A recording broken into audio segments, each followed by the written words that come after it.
বিসমিল্লাহির রহমানির রহিম। সৌন্দর্যের অপরূপ লীলাভূমি কক্সবাজার ভ্রমণ আমাদের জীবনে একটি চমৎকার অভিজ্ঞতা হয়ে থাকবে।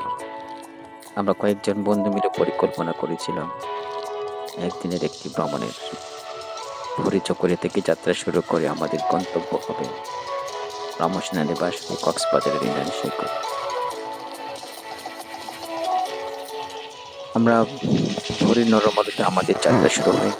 প্রাকৃতিক সৌন্দর্যে ঘেরা পথ পাড়ি দিয়ে আমরা মালুমকাটা, হাজারা এবং কোটাকালী জাতীয় উদ্যান পার হয়ে ঈদগাহ পার হয়ে আমরা রামু সেনানিবাসে এসে পৌঁছি।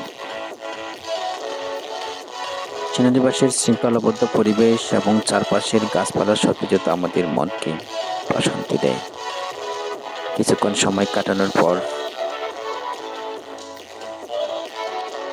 আমরা ইনানির পথে রওনা দিই। যাওয়ার আগে আমাদের একটা সমস্যা হয়ে যাওয়ার কারণে ঘন্টাখানিক আমাদের সেখানে অপেক্ষা করতে হয়। এরপর আমরা রামু সেনানিবাসের হয়ে আমরা আবার ছুটে চললাম ইনানি সৈকতের। ইনানি সৈকত আমাদের সবার জন্য ছিল এক নতুন অভিজ্ঞতা। এখানকার পরিষ্কার পানি, ছোট বড় প্রবাল পাথর এবং নীল আকাশের নিচে বালুর বিস্তীর্ণ চাদর আমাদের মুগ্ধ করে। এখানে আমরা কিছু ছবি তুললাম এবং সৈকতের শান্ত পরিবেশে কিছুক্ষণ সময় কাটালাম। দুপুরের নামাজ ইনানি জামে মসজিদেই আমরা সেরে ফেললাম এবং আমরা আবার শুরু করলাম মেরিন ড্রাইভের পথ ধরে কক্সবাজারের উদ্দেশ্যে রওনা। মেরিন ড্রাইভের পথটি ছিল আমাদের ভ্রমণের অন্যতম সেরা অংশ। একদিকে পাহাড় আর অন্যদিকে বঙ্গোপসাগরের নীল জলরাশি আমাদের যাত্রাপথকে আরো উপভোগ্য করে তোলে।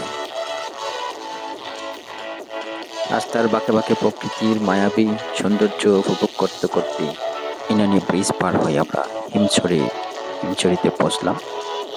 হিমছড়িতে পৌঁছে আমরা দুপুরের খাবারের আয়োজনটা সেরে ফেললাম এবং আমরা আবার হিমছড়ির একদিকে পাহাড় অন্যদিকে বঙ্গোপসাগরের বিস্তীর্ণ জলরাশি আবার দেখতে দেখতে আমরা হিমছড়ির রাস্তা ধরে আমরা ছুটে চললাম কক্সবাজার অভিমুখে।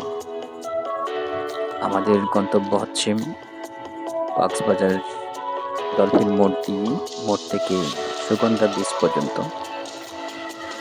সুগন্ধা বিচে আমরা পৌঁছেই গেলাম শেষ পর্যন্ত, তখন প্রায় 4টার ছই।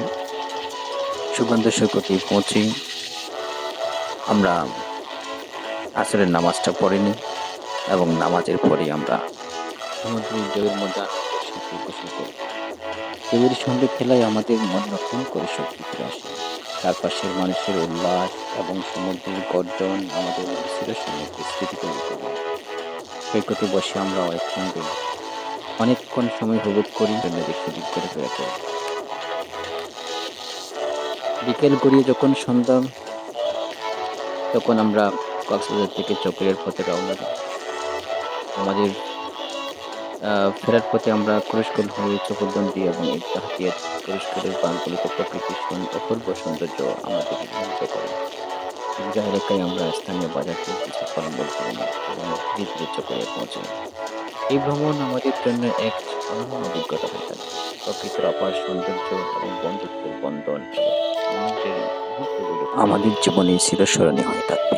আমরা এই দিনটি শুধু উপভোগ করি, বরং প্রকৃতির কাছ থেকে অনেক কিছু শিখেছি।